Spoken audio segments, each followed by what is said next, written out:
নির্বাচনকে সামনে রেখে সারা দেশে সভা সমাবেশ করছে জাতীয় নাগরিক পার্টি এনসিপি। এরই ধারাবাহিকতায় বৃহস্পতিবার রাঙামাটিতে আয়োজিত এক সভায় দলটির দক্ষিণাঞ্চলের মুখ্য সংগঠক হাসনাত আব্দুল্লাহ দলটির ভবিষ্যৎ দিক নির্দেশনা তুলে ধরেন। সেখানে আসন্ন নির্বাচনকে নিয়ে তার এক মন্তব্যে রাজনৈতিক মহলে তুমুল আলোচনাও শুরু হয়েছে। প্রশ্ন উঠছে, তার এই সেই মন্তব্যে নির্বাচনের মাঠে কোনো প্রভাব ফেলবে কিনা। এ নিয়ে বিস্তারিত জানাচ্ছেন সাদিয়া সিদ্দিকা। আমরা রাষ্ট্র পুনর্গঠনে আমরা বিশ্বাসী। যারা গুলি না খাইতে চান সারা বাংলাদেশে, নিজের সম্ভাবনাকে আপনারা নষ্ট করেন না। আসন্ন ত্রয়োদশ জাতীয় সংসদ নির্বাচনকে সামনে রেখে দেশের রাজনৈতিক মাঠ এখন উত্তপ্ত।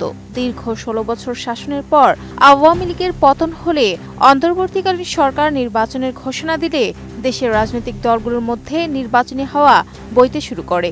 একই সাথে নানা মতবিরোধ দেখা দেয় দলগুলোর মধ্যে। তবে নির্বাচনের সময় যত ঘনিয়ে আসছে, ভোটের আমেজও তত বাড়ছে। আমি বুঝি নির্মাণের শিল্প, সালাম স্টিল বোঝে ডিউরেবিলিটি। সালাম স্টিল, মোস্ট ডিউরেবল স্টিল। নির্বাচনকে সামনে রেখে নতুন রাজনৈতিক দল জাতীয় নাগরিক পার্টি এনসিপির দক্ষিণাঞ্চলের মুখ্য সংগঠক হাসনাত আব্দুল্লাহ বাংলাদেশের রাজনীতিতে এবার নতুন বার্তা দিলেন। তিনি বলেছেন, গুলি খেতে না চাইলে এবং অনিয়ম ঘুষ দুর্নীতি থেকে বাঁচতে চাইলে এনসিপিতে চলে আসুন, আমরা আপনাদের সম্মান দেব। যারা গুলি না খাইতে চান সারা বাংলাদেশে, আপনারা এই অস্ত্রের রাজনীতিতে, পেশি শক্তির রাজনীতিতে নিজের সম্ভাবনাকে আপনারা নষ্ট করেন না।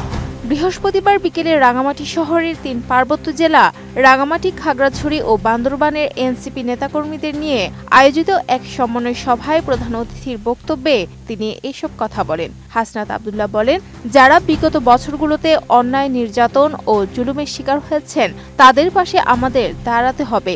বিএনপি জামায়াতে যদি নিরাপদ মনে না করেন তাহলে এনসিপিতে আসুন।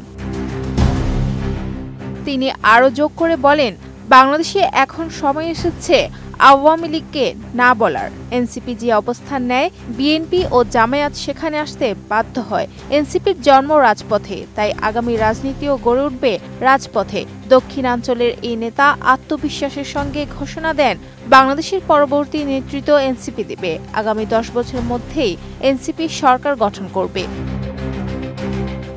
তিনি বলেন, যারা ব্যালটের প্রস্তুতি না নিয়ে বুলেটের প্রস্তুতি নিচ্ছেন তাদের জবাব জনগণ ব্যালটের মাধ্যমেই দেবে। অস্ত্রের রাজনীতি ও চাঁদাবাজির রাজনীতিতে মানুষ অতিষ্ঠ। আগামীর ভোট হবে মাফিয়া, চাঁদাবাজ ও বুলেটের রাজনীতির বিরুদ্ধে। দেশ পুনর্গঠনের আহ্বান জানিয়ে হাসনাত আব্দুল্লাহ আরও বলেন, আমরা কোনো সন্ত্রাসী, চাঁদাবাজ বা জুলাই সনদের বিপক্ষে থাকা দলের সঙ্গে জোট করব না। এনসিপি জোটে নয়, রাষ্ট্র পুনর্গঠনে বিশ্বাসী। আমাদের রাজনীতি কোনো সিট ভাগাভাগি রাজনীতি নয়, এটি জনগণের অধিকার পুনর্দাবির আন্দোলন। তিনি বলেন, কোনো টাকা, গুন্ডা বা পেশিশক্তি ছাড়াই যদি আমরা 500 ভোটও পাই, সেটাই আমাদের জন্য গৌরবের বিষয়। কারণ আমরা খেলতে আসিনি, আমরা খেলার নিয়ম পরিবর্তন করতে এসেছি। সাদিয়া সিদ্দিকা, এটিএন নিউজ।